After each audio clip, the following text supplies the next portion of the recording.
कहानी की शुरुआत में हम पीयूष नाम के लड़के को देखते हैं जिसका आज जेल में पहला दिन है। पीयूष का पूरा बचपन अपराधियों और ड्रग्स माफिया के बीच बीता था। उसकी मां घर चलाने के लिए ड्रग्स बेचा करती थी, जिसकी वजह से स्कूल में टीचर उसे सभी बच्चों के सामने शर्मिंदा किया करते थे।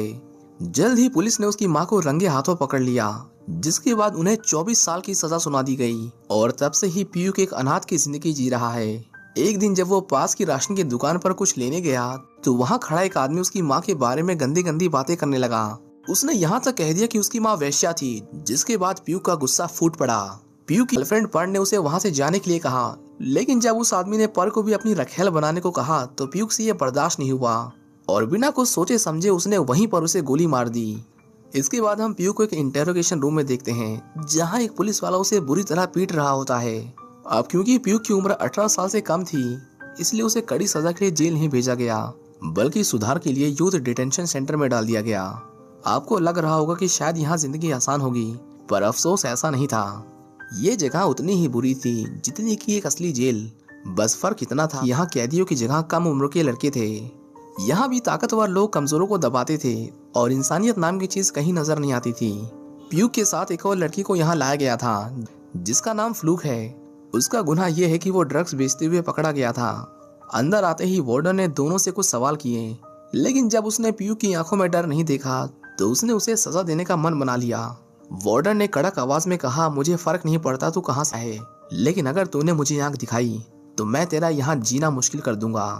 वो उन्हें एक चेंजिंग रूम में ले गया और बियर नाम के एक और कैदी से कहा कि आज इनका पहला दिन है, इन्हें सीधा कर दो। बियर ने गर्व से जवाब दिया कि सर आप चिंता मत कीजिए, जब तक हम इस रूम से बाहर निकलेंगे ये दोनों आपके पैरों में गिरकर रहम की भीख मांग रहे होंगे। वार्डन के जाने के बाद बियर ने पीयूष से उसकी पैंट उतारने को कहा और फिर उसे नंगा करके उसका मजाक उड़ाया। इसके बाद उनके बाल काटे गए और ये तो बस शुरुआत थी। आगे जो उनके साथ होने वाला था वो उनके लिए किसी डरावने सपने से कम नहीं था और ये सपना उन्हें अब हर दिन जीना होगा। इस जेल में कैदियों के रहने के लिए जगह बहुत कम थी, इसलिए सभी को एक ही सेल में भेड़ बकरियों की तरह रखा गया था। रात होते ही बियर ने अपने आदमी को इशारा किया और अचानक सभी कैदी उठ खड़े हुए। उनमें से एक फ्लूक के पास आया और कहा, चल उठ, बॉस को तुझसे कुछ काम है। उन्होंने पीयूष को भी साथ चलने को कहा, लेकिन पीयूष ने जाने से मना कर दिया। इसके बाद फ्लूक को जबरदस्ती उठाया गया और उसे बियर के सामने खड़ा किया गया। बेचारा फ्लूक हाथ जोड़कर उन सबसे रहम की भीख मांग रहा था, लेकिन कोई भी उसकी मदद के लिए आगे नहीं आया। बियर ने कहा, डर मत, आज तेरा पहला दिन है, धीरे धीरे तुझे इसकी आदत हो जाएगी। बियर ने उसे दो ऑप्शन दिए। पहले ऑप्शन में उसने फ्लूक से गंदी डिमांड की और कहा, अगर तू ये करेगा तो तू मेरी प्रॉपर्टी बन जाएगा, और अगर तू मना करता है तो मैं तुझे यहाँ मौजूद हर एक आदमी की रखेल बना दूंगा। फ्लूक बेहद डरा हुआ था और इस डर के आगे उसने आखिरकार हार मान ली। इसी बीच सबने मिलकर पीयूष पर लात घूंसे बरसाना शुरू कर दिया। उन्होंने उस बेचारे को इतना पीटा कि अगली सुबह उसे उठने में परेशानी हो रही थी। वो किसी तरह उठकर कैफेटेरिया में आया। हर एक आदमी की नजरें बस उसी पर टिकी हुई थी। ये जेल कुछ ब्लॉक्स में बटी हुई है और हर ब्लॉक का अपना एक लीडर है। गस के ब्लॉक में एक आदमी ने कहा, बॉस यही वो लड़का है जिसके बारे में मैंने आपको बताया था, ये आपके शहर से ही है, हम इसे अपनी गैंग में शामिल कर सकते हैं। पीयूष जब काउंटर पर पहुंचा तो बावर्ची ने उसे बताया कि खाना खत्म हो गया है, अब कल आना। पीयूष नीचे का जला हुआ खाना खाने के लिए तैयार था, लेकिन जैसे ही बावर्ची ने उसकी प्लेट में बचा हुआ खाना डाला, पीयूष ने तुरंत उसका हाथ पकड़ लिया, क्योंकि वो उसका खाना गिराने की कोशिश कर रहा था। पीयूष ने पूछा, तुम लोग मेरे साथ ऐसा क्यों कर रहे हो? जिस पर बावर्ची ने जवाब दिया कि अगर हर चीज में अपनी नाक अड़ाओगे तो उसकी कीमत तो चुकानी पड़ेगी। तभी बियर उठकर पीयूष के पास आया और उसका खाना जमीन पर गिरा दिया।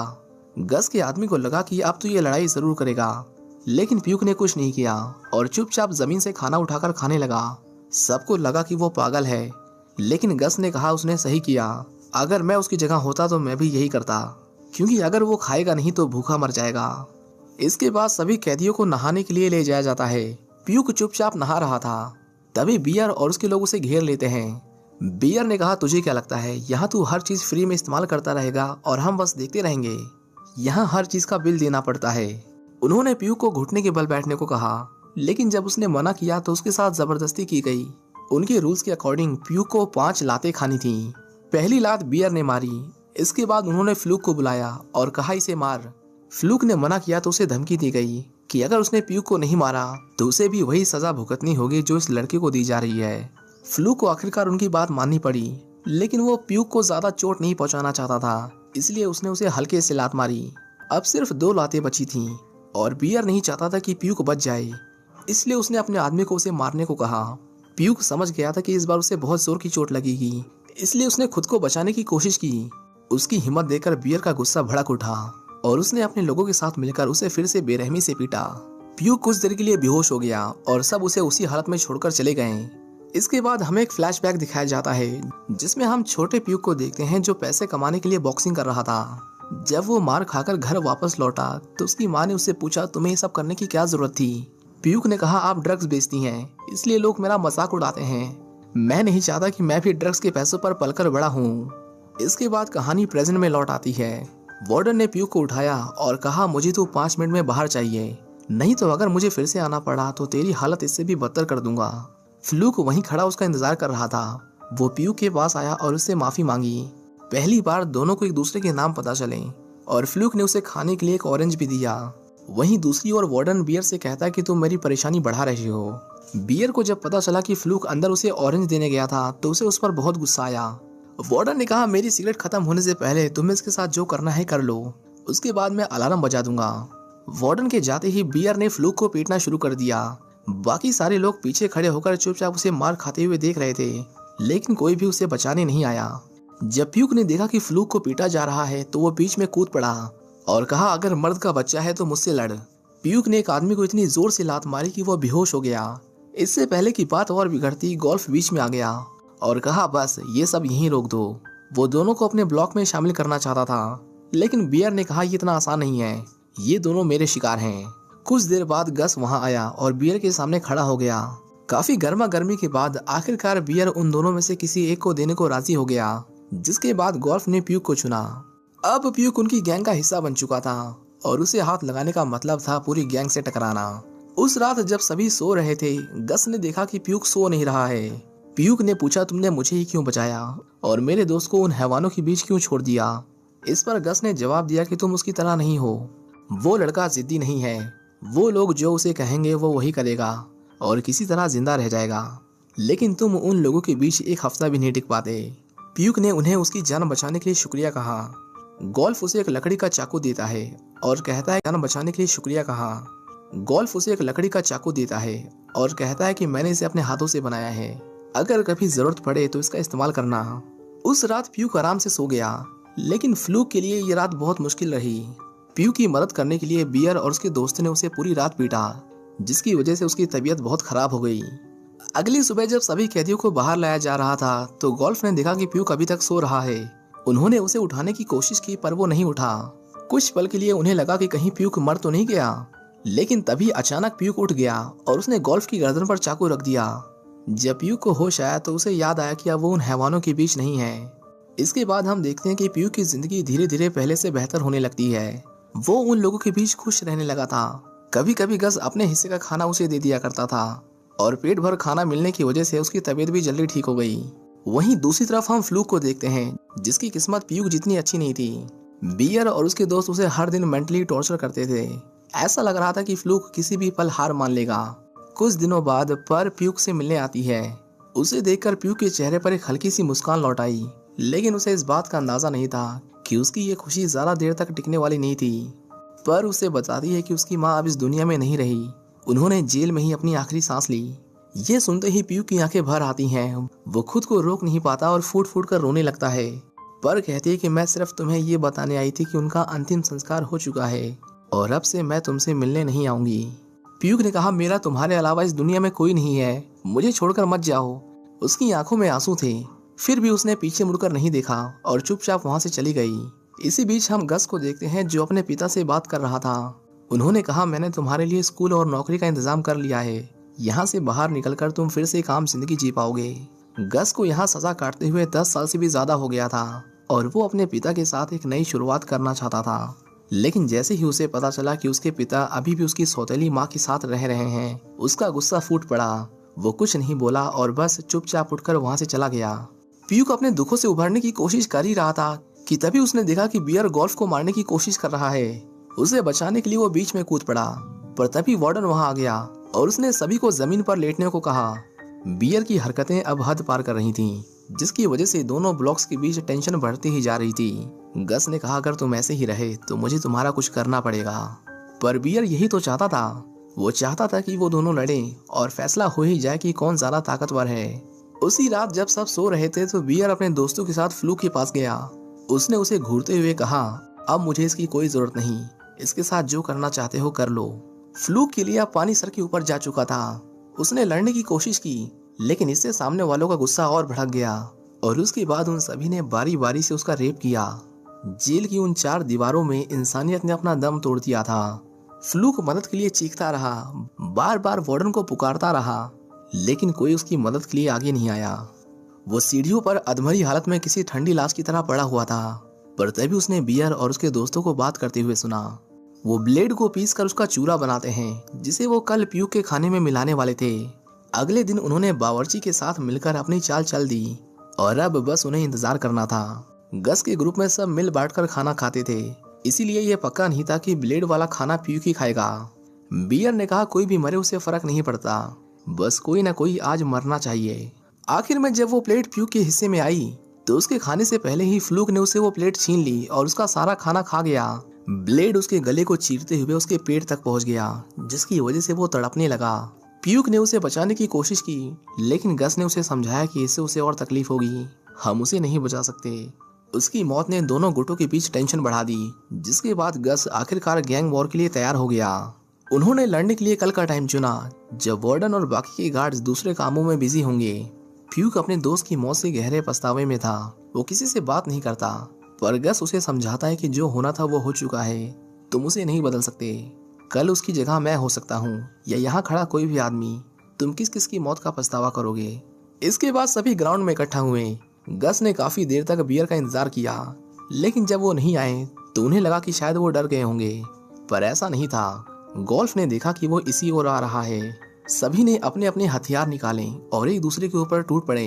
गस ने बियर पर हमला किया, लेकिन उसे कुछ नहीं हुआ क्योंकि उसने अंदर कुछ पहन रखा था। इसके बाद उसने गस को कई बार स्टैब किया।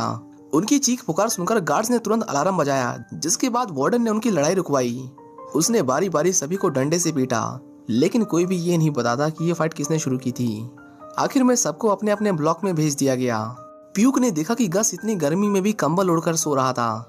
जब उसने गस के माथे को छुआ तो पाया कि उसे बहुत तेज बुखार था। उसकी चोट देखते ही उन्होंने मदद के लिए चिल्लाना शुरू कर दिया। उसके पेट में कोई नुकीली चीज फंस गई थी।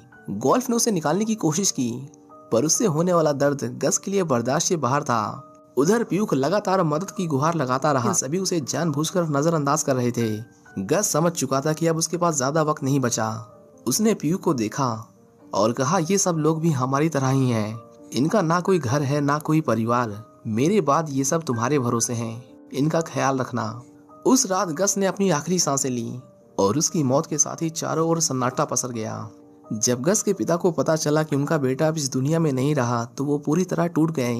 उन्होंने 10 साल उसके रिहा होने का इंतजार किया था और जब गस को बाहर निकलने में सिर्फ कुछ दिन बचे थे तो इन दरिंदों ने उनके बेटे को मार डाला। गस की मौत का बदला लेने के लिए वो दोनों बियर को मारने गए, पर ऐन मौके पर उन्हें पकड़ लिया गया। बियर चाहता तो प्यूक को उसी वक्त खत्म कर सकता था, लेकिन उसने उसे एक ऑप्शन दिया। उसने कहा, मुझे मारना है तो लड़ना पड़ेगा, बता लड़ेगा। उसे यकीन था कि प्यूक में इतनी हिम्मत नहीं होगी, लेकिन प्यूक ने उसकी आंखों में आंखें डालकर उसका चैलेंज एक्सेप्ट कर लिया। गोल्फ ने फाइट के लिए कल का दिन चुना और उसने ये तक भी कह दिया कि अगर ये हारा तो तू मुझे भी मार सकता है। शाम को प्यूक फाइट की तैयारी करता है। जब वो अपने ब्लेड में धार लगा रहा था, उसने गोल्फ से कहा कि मैंने सुना है कि जब लोग मरने वाले होते हैं तो वो अपनी माँ को याद करते हैं। उसे लगता है कि कल वो मरने वाला है क्योंकि उसे माँ की बहुत याद आ रही है। गोल्फ ने उसे समझाया कि ज्यादा मत सोचो, कल जो होगा कल देख लेंगे, वैसे भी एक ना एक दिन तो मरना ही है। अगले दिन सभी उन दोनों की फाइट देखने के लिए बाथरूम में इकट्ठा हुए। गोल्फ ने बियर को उसके कपड़े उतारने को कहा क्योंकि वो समझ गया था कि वो चीटिंग कर रहा है। बियर ने पूछा, इसके बारे में तुझे किसने बताया? क्या कल रात गस का भूत आया था तेरे सपनों में? हाथ में ब्लेड मिलते ही वो प्यूक पर टूट पड़ा। उसे पूरा यकीन था कि वो उसे मार देगा। वहीं प्यूक का डर धीरे धीरे उस पर हावी होने लगा था। पहला चाकू लगते ही उसका डर और बढ़ गया। उसने कई बार पलटवार करने की कोशिश की, लेकिन वो इस खूनी खेल में बियर जितना माहिर नहीं था। उसकी हर चाल के पीछे घबराहट साफ झलक रही थी। आखिर में उसने अपने ब्लेड को पीछे खींच लिया और उन दिनों को याद किया जब वो बॉक्सिंग किया करता था। कैसे हर पंच से पहले उसका दिमाग चलता था, जैसे ही उसे मौका मिला उसने फुर्ती से बियर के पैर पर वार किया। बियर लड़खड़ाया और जमीन पर गिरते ही पीयूष ने बिना रुके उसके पेट में कई उसकी हर चाल के पीछे घबराहट साफ झलक रही थी। आखिर में उसने अपने ब्लेड को पीछे खींच लिया और उन दिनों को याद किया जब वो बॉक्सिंग किया करता था। कैसे हर पंच से पहले उसका दिमाग चलता था। हाथ जैसे ही उसे मौका मिला उसने फुर्ती से बियर के पैर पर वार किया। बियर लड़खड़ाया और जमीन पर गिरते ही पीयूष ने बिना रुके उसके पेट में कई बार चाकू घोंप दिए। बियर का दोस्त मदद के लिए आगे बढ़ा, लेकिन गोल्फ ने उसे जोर से धक्का देकर रोक लिया। आखिर में पीयूष ने उसका गला दबाकर उसकी आखिरी सांस भी उससे छीन ली। कुछ देर बाद वहां गार्ड्स आए और उन्होंने सभी को अपनी सेल में जाने को कहा। वार्डन ने तीनों को डंडों से पीटा और गुस्से में कहा कि तुम गंदी नाली के कीड़े जब खुद अपनी जिंदगी के बारे में नहीं सोचते तो कैसे उम्मीद कर सकते हो कि हम तुम्हारे बारे में सोचें।